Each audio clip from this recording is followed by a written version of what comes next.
Well, the Blue Jays' momentum has been killed once again by another rain delay.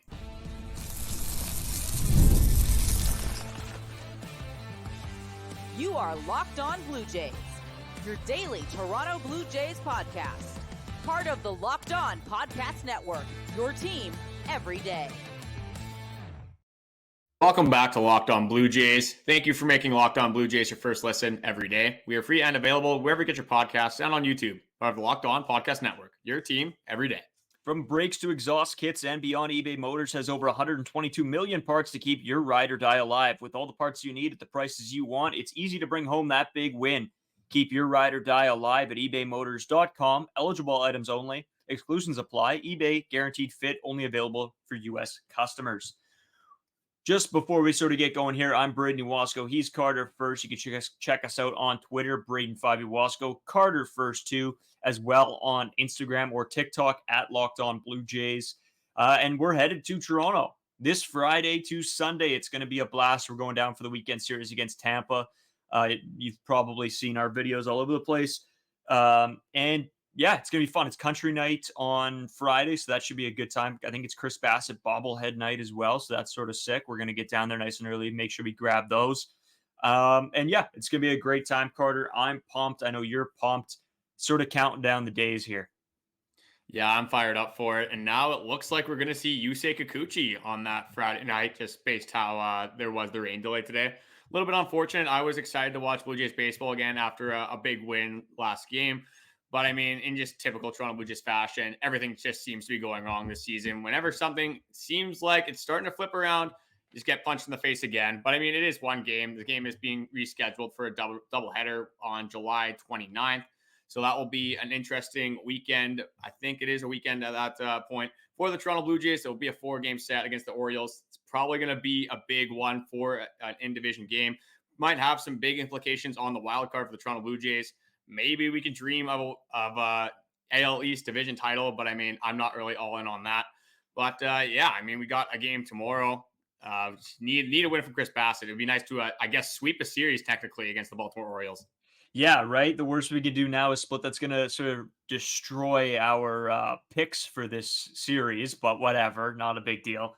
No, I think let's talk about it. I think it's tough when something like a rain delay happens and you get an off day, or you go into an off day after a huge win. I think it's happened a few times now to the Toronto Blue Jays coming off big wins, or going into a rain delay, something like that.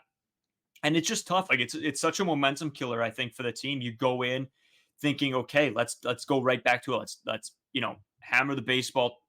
And especially coming off a huge win against Corbin Burns, I think you wanted to get right back out there. But as fate would have it, it just seems to not be going the Toronto Blue Jays way. And again, not a huge deal, but I think if you're looking at it from a player's perspective, they probably want to get right back out there and continue to take it to them.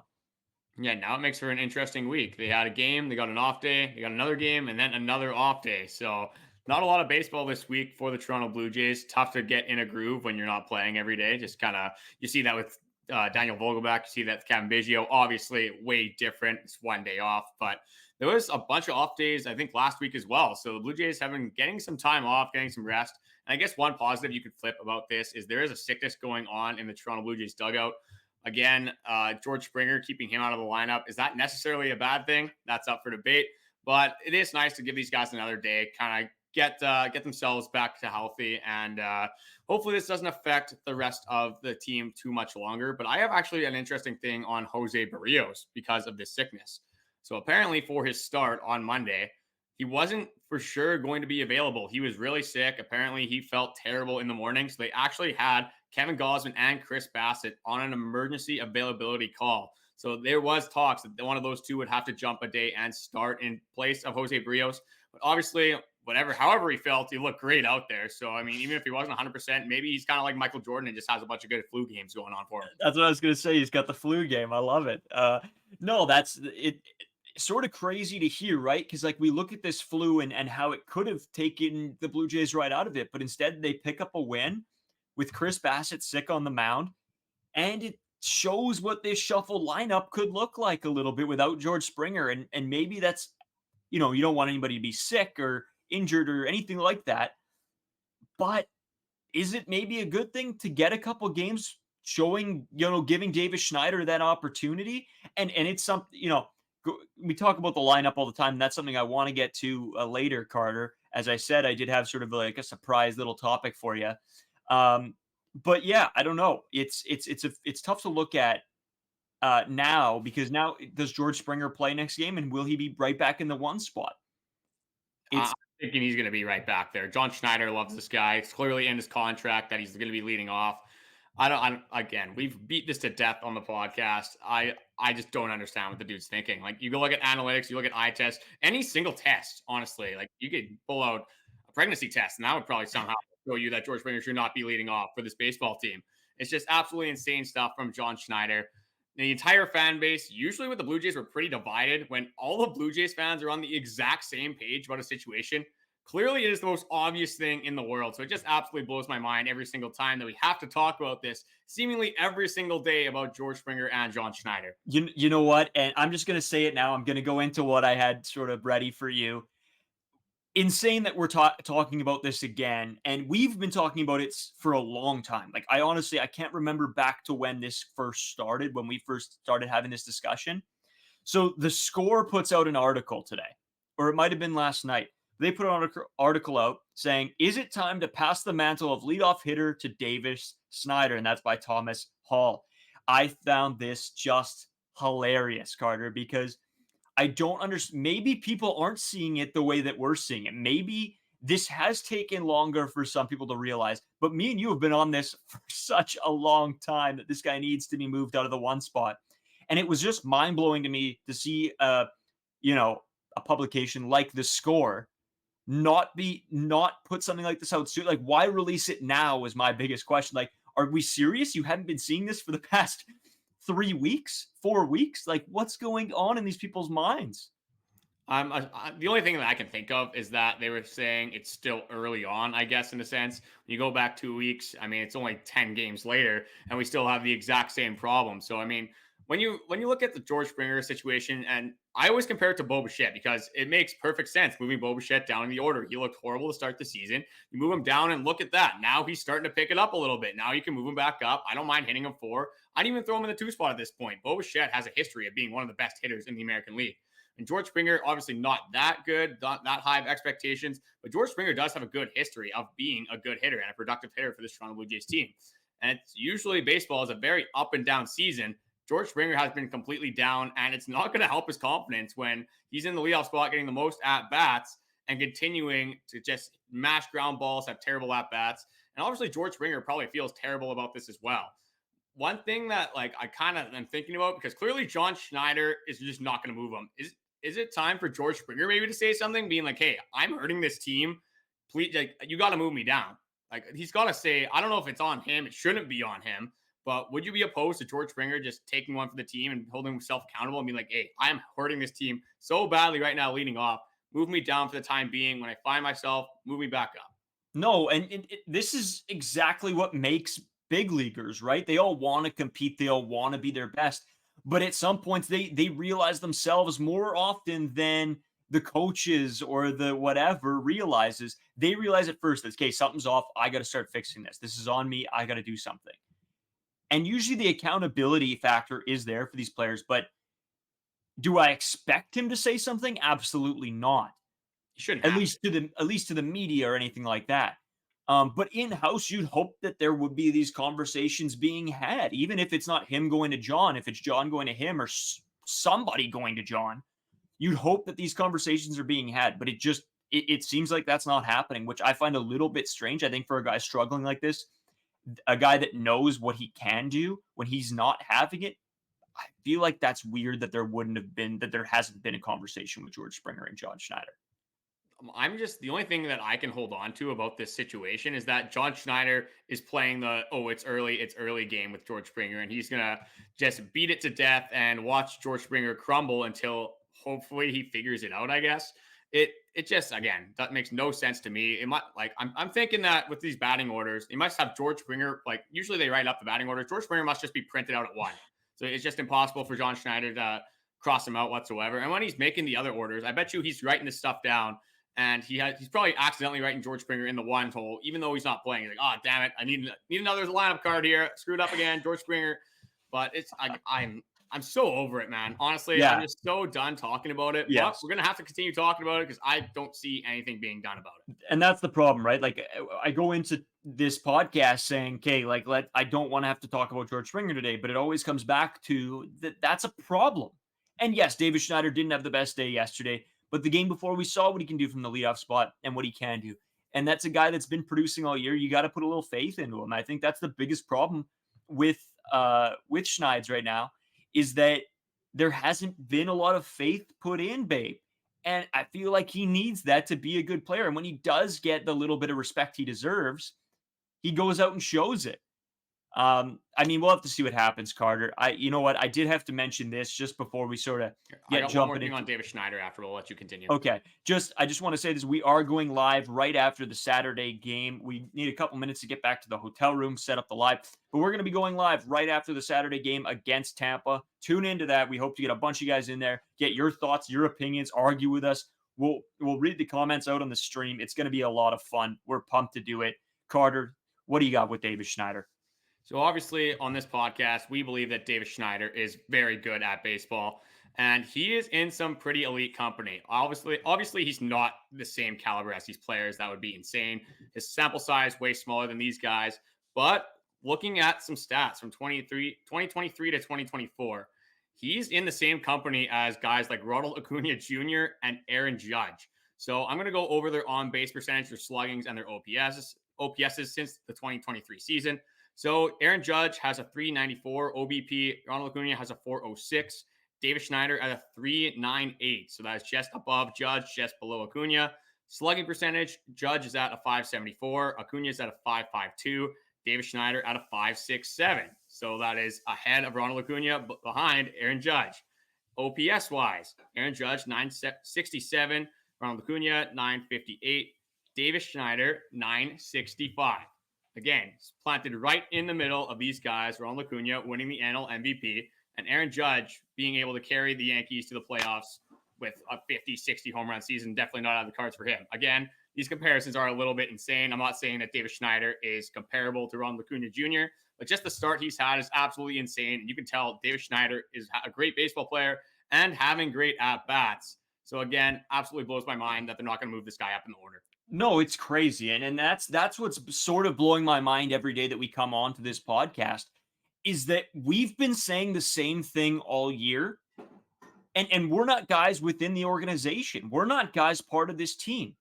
So why in the world can we see something but not everybody else? It just blows my mind a little bit, Carter. And you know what? I know we got projections to get into, and we're going to give a couple shout outs in segment 3 here, because a lot of stuff been going on, and just a couple I want to say anniversaries, just some other stuff we need to talk about. So we're going to get into that right after these breaks. Today's episode is sponsored by eBay Motors. Take care of all your vehicular maintenance needs with our partner, eBay Motors. eBay Motors has everything you need to maintain your vehicle and level it up to peak performance. From superchargers, roof racks, exhaust kits, LED headlights, and more, whether you're into speed, power, or style, eBay Motors has got you covered. With over 122 million parts for your vehicle, you always find exactly what you're looking for. And with eBay Guaranteed Fit, your part is guaranteed to fit your ride every time or your money back. Because with eBay Motors, you're burning rubber, not cash. With all the parts you need at the prices you want, it's easy to turn your car into the MVP and bring home that win. Whether it's a new spoiler, new brakes, an alternator, or you just want to deck out your ride, eBay Motors will have everything you need. They're super easy to deal with, very knowledgeable, and their experts give great advice that is very specific to your needs. To keep your ride or die alive, go to ebaymotors.com. Eligible items only, exclusions apply. eBay Guaranteed Fit, only available for U.S. customers. So, Carter, we teased it a little bit. We're a third of the way through the season.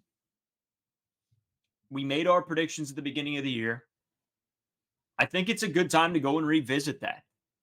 Where's this team going to be? I think we got to look at it objectively.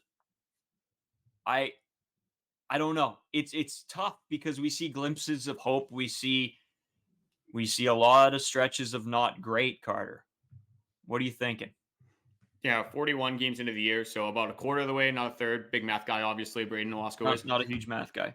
But just looking at this team, 19 and 22, 3 games under 500. How bad this offense has been, how bad the pitching staff has been, honestly, because looking at the team stats for the Toronto Blue Jays, there isn't one category that they're in the top half of the league in, which was not on my bingo card to say the least with how good this pitching staff is. Again, when this team stats, they are combining the bullpen with the starting pitching.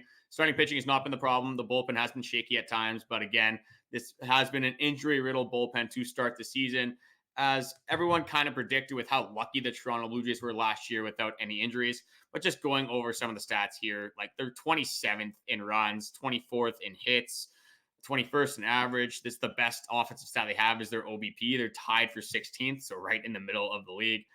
Home runs, they are tied for 24th.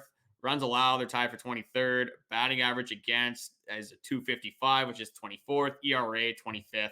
I mean, this just isn't going to get it done, obviously. You can't have every single team stat you have be in the bottom half of the league and expect to be a successful team in the season. There is individual performances that you can get pretty excited about. Like Vladdy's looked great recently.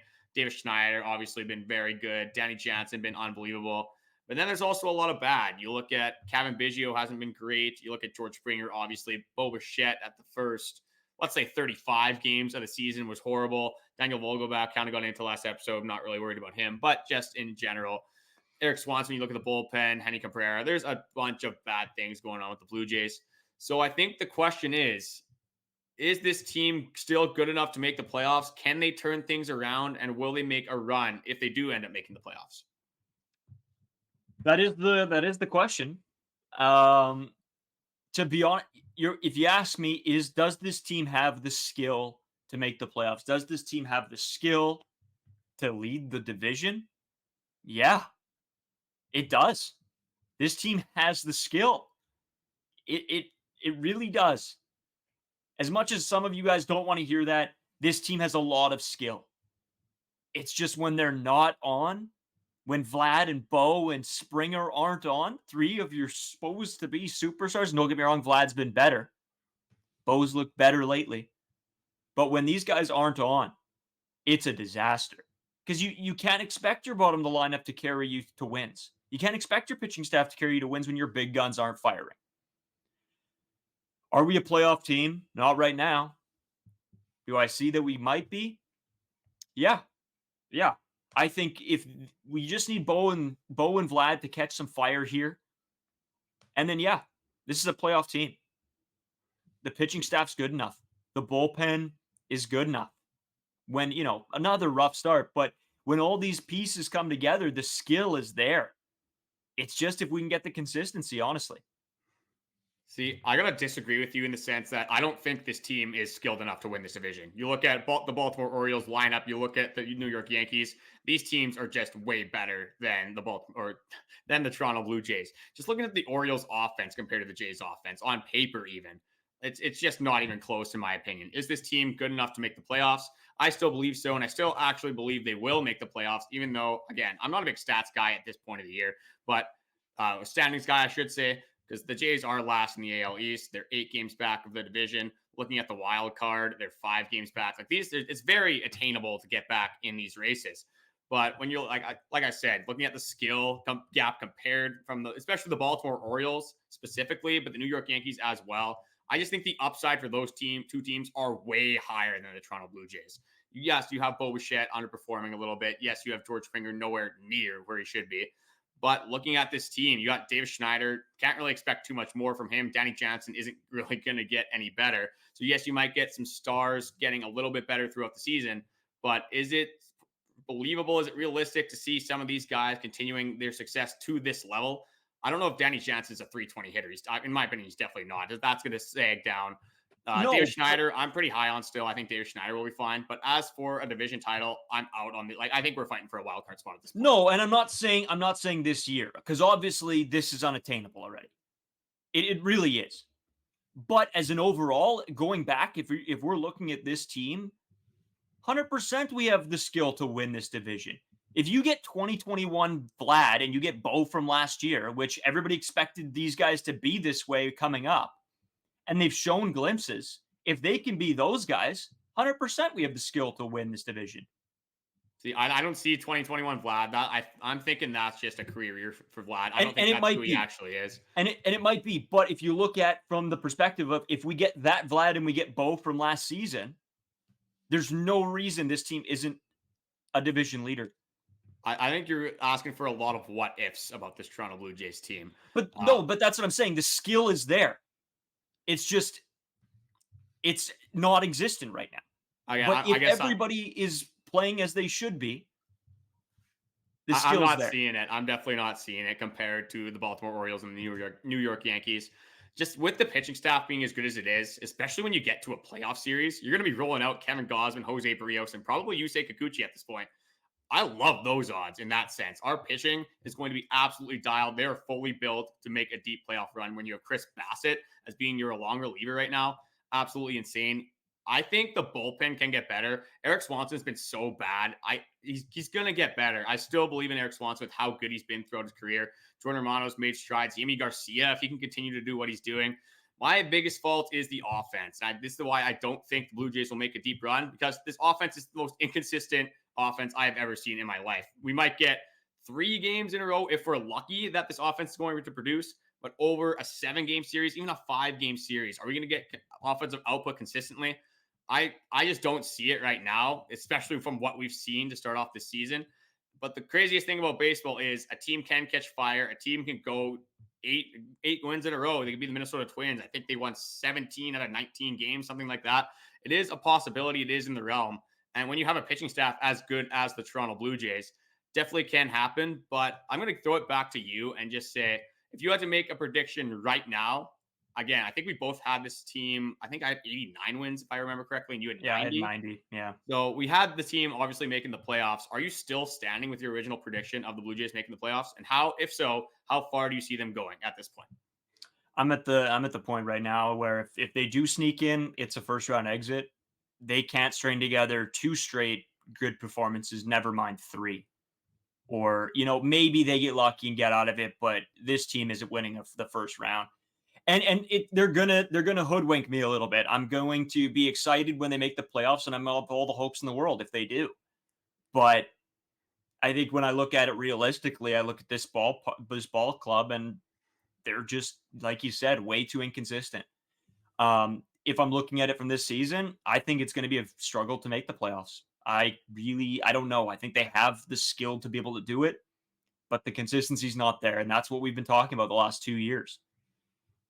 So in that sense, would you say the Jays are going to be buyers or sellers at the deadline? Do you you have them not making the playoffs, is what you said? So I mean, I guess that would say do you mean they're going to compete until the end of the stretch and then just not make it by a couple games? Probably. Or are they going to be completely out of it by the time the stretch? No, it'll probably come down to the last 2, 3, 4 games, and no, I fully believe that they will not sell. Should they? Maybe, but this team is this club is not going to sell. Let's stop kidding ourselves. We got a bunch of comments about the Romano thing. They're not trading Romano. They're not selling this whole team. Should they? Maybe. It's not going to happen. They need to still sell tickets, and these are the guys that sell tickets. So let's not kid ourselves. Yeah, I couldn't agree with you more there. This team is definitely not selling at the deadline. And like you kind of said, I don't think the Jays are winning this division at all this year. I don't think they can. But saying that, if you trade for 1 or 2 big hitters at the deadline, you get a couple bats to help the struggling offense. Again, they might have to send away a ton of prospects, maybe even some MLB talent at that point. But this pitching staff is so good and can be so good that pitching can carry you through the entire playoffs if your pitchers are completely on. So if you can make a couple trades at the deadline, bolster this lineup a little bit, it's not completely out of the picture. But again, it's so early on. There's so much that can happen. So I'm going to say that the Blue Jays still end up finding a way in the playoffs. I'm just looking at the standings right now. We're not better than the Yankees. I don't think we're better than the Guardians. I think we are better than the Mariners. And the Mariners are in the playoff spot right now. We're not better than the Orioles. We're not better than the Twins. I think the Royals are the biggest frauds of all time. I don't care. I know they're in a wild card right now, but I think they're going to completely fall off. We need to get like a fraud watch banner every time we talk about the Royals because, yeah, absolutely. And then the Texas Rangers are a team that is out of the playoffs right now that I can see kind of making a run here. And then you can never forget about the Houston Astros. So again, there's a lot that can go on. It's going to be interesting to see how it unfolds in front of our eyes here. But even, I'm going to say one more thing, and then we're going to, I think, head to segment 3 here. But say even if the Toronto Blue Jays make this huge trade at the deadline and say out of nowhere they acquire a guy like Luis Robert Jr., knowing John Schneider is going to hit him 8 in the lineup. So it's not going to matter anyway. Even if you get the guys that are hitting and can be productive on this team, John Schneider, I feel like, will find a way to completely mess this thing up. Yeah, I mean, my biggest takeaway from all this trade talk and will they, won't they, whatever, is where do you put these guys? With the managing decisions that go on, my faith is very low. And that's the issue. I think we're going to be a bubble team and we're not going to do anything. There's going to be no moves made because they don't want to sell, because obviously you don't want to sell your money makers, but then you're not going to buy because you think we might just miss playoffs again. So we could be stuck in that mushy middle, which sucks. That absolutely sucks. Yeah, no fun. That's not a place you want to be. As the hat I have on my head, the Winnipeg Jets, for example, I think is a very similar team to the Toronto Blue Jays, where they're an above average team. Not the Blue Jays this year, but in general, the Toronto Blue Jays are an above average team. When you look at the Dodgers, you look at the Braves, you look at the Yankees, you look at the Orioles, can the Toronto Blue Jays compete with these teams? I don't think so. I don't even think it's close. I think if they played the Braves, the Dodgers in a 7-game series, they're probably losing 4-1. Maybe they're getting it to 6. But again, just looking at how deep some of these rosters are, I know the Dodgers are kind of frauds in the playoffs, and a lot can happen in the playoffs. It is not the most odd thing in the world to see a wild card team make a run, as the Texas Rangers did last season. So making it to the dance is the biggest thing. But just looking at how inconsistent this offense is, I just don't see them making a deep run whatsoever. But saying that, we do have some more things to talk about. Some injury updates, storylines, and I guess we'll recap again the Chris Bassitt and Kyle Bradish thing. I feel like we've done that 3 times already, but maybe we have some more things to say. We'll get into that after this. But before we do, I just wanted to throw it over to our 24/7 streaming channel, Locked On Sports Today, or the Amazon Fire TV's channel app, whether it's football, basketball, women's, or the NBA, college sports, whatever you want to watch and digest. Perfect opportunity from our experts. And we're going to get into all what I just said coming up. Today's episode is sponsored by Prize Picks. Prize Picks is the #1 daily fantasy platform in North America. They are the easiest and most exciting way to play daily fantasy sports because it's just you against the numbers.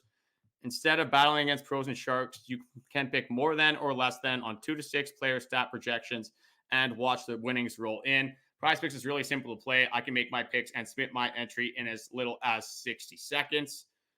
I think for this game, again, I didn't expect this to be the matchup here with Chris Bassitt and Kyle Bradish. But with how good Kyle Bradish is, the off day, the ruining of momentum, I have some less thans for the Toronto Blue Jays. If George Springer's in the order, pretty much a given at this point. I'm going to bet less than.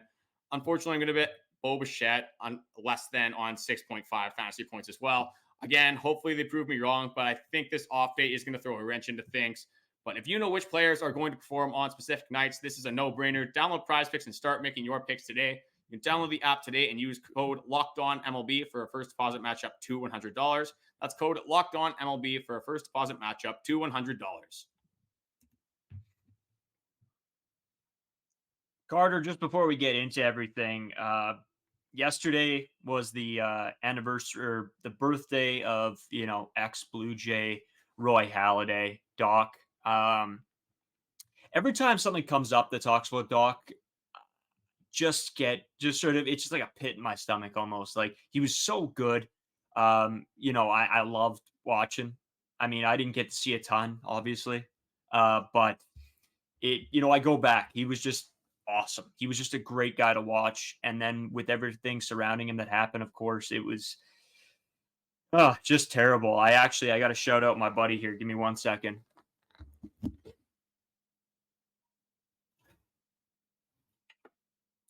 Sorry.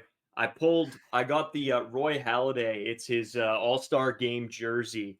My buddy was selling it. And, he knew I was a huge baseball fan, huge Doc Halladay fan. And said, "Hey, I'm going to sell it. Do you want it first?" And I said, "Absolutely, I do." So shout out to him. That's an amazing jersey. Absolutely love it. And yeah, just sort of it's nice to wear. Reminds I've loved Doc his entire career, and of course everything that happened. So cool jersey to have anyway. And Is that an AL All-Star jersey? I just want for the people that are listening on Spotify and the streaming platforms that didn't end up seeing your Oh, I jersey. totally forgot about that. It's such a good. No, this is from 2010. So he was with the Phillies at this point. So it's an NL jersey. Okay, so yeah, if you want to look it up, 2010 NL All-Star jersey, Roy Halladay. I've seen it. It's such a nice jersey. He got an absolute steal on that. Just going over some of Roy Halladay's stats here. He pitched over 2,000 innings with the Toronto Blue Jays, had an ERA of 3.43, one of the best, if not the best pitcher in franchise history for the Toronto Blue Jays. Just an electric player, one of the best players that I didn't really get to watch. I wish I would have got to watch more of him because I was a little bit younger. It's in the Hall of Fame, 2-time Cy Young winner. Just rest in peace, Roy Halladay, and what a career that guy had, not just with the Blue Jays in totality. Yeah, absolutely. I mean, he's sort of one of those guys that you wish was on like the MLB The Show game, because I don't know if I would pitch with anybody else the whole time. He's just electric stuff. Yeah, it just there's not much else to say about it. Just tough day. It being his birthday yesterday. Very, very, very just tough situation. Carter, I know we got some updates on some players, so I'll throw it back to you for those. Yeah, so we do have a few updates here. Of course, I need them right now, and I'm struggling to find them. But okay, I got them here. Blue Jays were hoping in the event of a game happening. Obviously, didn't happen, but Springer and Turner would be available off the bench. I found this really weird. So apparently, Danny Jansen's back spasms yesterday, and this is a quote from, I believe, John Schneider. Just a weird thing he woke up with yesterday. So all of a sudden, I guess the Jan was back hurt one day and then just went away. I'm not sure. Maybe slept wrong. I don't know. Yeah, Really it could how just that be an happens. uncomfortability thing. I think it's one of that situation where a guy wakes up not feeling his best, and when you got a guy like Kirk that could play, it's like, why not just go that direction if you're not feeling 100%? Who knows? Maybe I had COVID when that was a big outbreak. The first symptom I actually had was like some back pain and back spasms. So maybe there is a little bit of an epidemic going on over there. It would make sense. Obviously, nobody wants to throw around the COVID word anymore because with all the restrictions and all that stuff, that I don't even know if it applies anymore necessarily. I don't know. But You know what? They were restricting, I know, on YouTube and Twitter and a couple other places. Anytime, if you would have said COVID on like a podcast or something like that, you'd actually get flagged, which is just crazy to me. I guess with all the conspiracy stuff around it, maybe a little bit of conspiracy in the Blue Jays dugout right now, but we're going to move on from our conspiracy theories and go into Bowden Francis. So Bowden Francis, obviously the Jays didn't play, but Bowden Francis did still have his rehab start in Buffalo. 2 innings pitched, 0 earned runs, 1 hit, 4 Ks, 0 walks, 28 pitches. I mean, I love Bowden Francis. He's going to be such a huge piece for this bullpen. I'm pretty sure they're going to keep Alek Manoah rolling with how he pitched the last game. I don't know how I feel about that, to be honest. I think you got to roll with Alek Manoah at this point after that successful start. Am I confident in Alek Manoah? I can't really say that. But now you do have options with Bowden Francis, hoping to be back in the next couple days. Yari Rodriguez obviously working his way back as well. So reinforcements on the way for the Toronto Blue Jays. But saying that, I mean, Chris Bassett and Kyle Bradish again, we've already kind of talked it to death. I think the adjustment for this series prediction, I guess for me, technically, I had the Jays getting swept, even though I had them winning the third game. But with this pitching matchup, it's technically the second game. So I have them losing. I guess I have an 0-2 sweep. And for you, I guess, would have had them 1-1, right? Yeah. No. I had them winning the first game, losing the middle game, and winning the last game. Yeah, but since it's Chris Bassett now, you had that one as a loss, so that's why you said 1-1. Oh, yes, that's right. Yeah. So I'll stick with my thoughts there. Yeah, I mean, it's going to be an interesting start. Kyle Bradish is so good. I mean, not a huge sample size this season, but he was one of the best pitchers in the AL again last season for the Baltimore Orioles. Not going to get any easier. Obviously, that lineup is unbelievable. I hope I'm wrong with this prediction. It would be a massive. I'm calling it a series sweep at this point. We'd get a series win for the first time in 8 years, it feels like. So if the Jays can pull one out tomorrow or the day where this is recorded, or the release, I should say, I'd be ecstatic. Get some momentum going for that Tampa Bay Rays series because we are going to be in the building. I want to see some good baseball. The Rays aren't that good of a team this year. Randy Rosarenas like completely fallen off a cliff, which is very surprising to me. He was one of those players that we would play, and I would be scared, shaking in my boots every single time that he came up to the plate. Hopefully, that's not necessarily something we have to deal with this year, but I'm so excited to be in Toronto on Friday, coming up very quickly. Yeah, me too, Carter. It's going to be a blast. The boys are, I think, all pumped up to go. And just hopefully be able to watch some good Jays baseball. I'm really praying to the baseball gods that it's just a good weekend of baseball, but we'll have to wait and see. We're going to be getting a lot of content down there. Of course, the live stream on Saturday, we're going to be going live. So you guys come in there with all your comments, thoughts. And yeah, we'll just have a good time. We're going to crack some beers. We're going out probably. So we'll, have a couple on there to kick off the night. Well, actually, I don't even know if that's going to kick off the night because we'll be at the ballpark all day too. So We're going to have quite the day out there, especially for that Friday, Saturday. I think we're definitely going to indulge in a few beverages. Hopefully it's maybe, I guess that you want it to be hot out because then you maybe sweat it out a little bit. Yeah. I don't know. I just want warm weather, to be honest. I don't really care about handling myself. If it gets a little wild, it gets a little wild. We'll have to see what happens. But before we do head out, I want to say thank you guys for watching. Before we do head out, I want to throw it over one more time. The Locked On 24/7 streaming channel, Locked On Sports Today, or Amazon Fire TV channels app.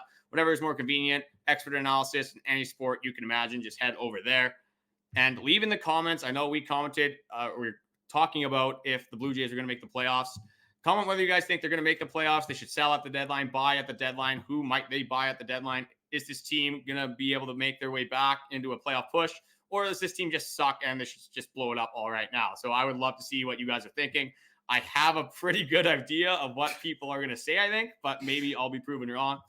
Braden, you got anything else to add? No, I might be watching out for those comments after some of the stuff I said today. They might be coming from my head. A lot of people don't think this Blue Jays team has any skill whatsoever. You know what? If you're not a little bit hopeful with this squad, what are you doing watching the baseball team, right? Like you might as well turn on like Oprah or whatever. Actually, that might be off the air now too. Whatever. You might as well throw on a soap opera because otherwise you're just going to be, hurting yourself watching. Anyway, thanks again, guys, for watching. We're going to have a ton of fun. Keep looking at our TikTok and our Instagram. We'll have videos on there. Should be on the Reels as well, but just with the Toronto, with over, cell service, it might just go up on the Twitter and, or not the Twitter, TikTok. The TikTok and Instagram. Yeah. So just keep a lookout everywhere for all of our content because there is going to be a lot coming out of this coming weekend. We'll talk to you guys tomorrow. We got a fun episode also with Dallin Wilton joining us for Friday just to go over some of his thoughts on the Blue Jays so far this season. So in saying that, let's get out of here.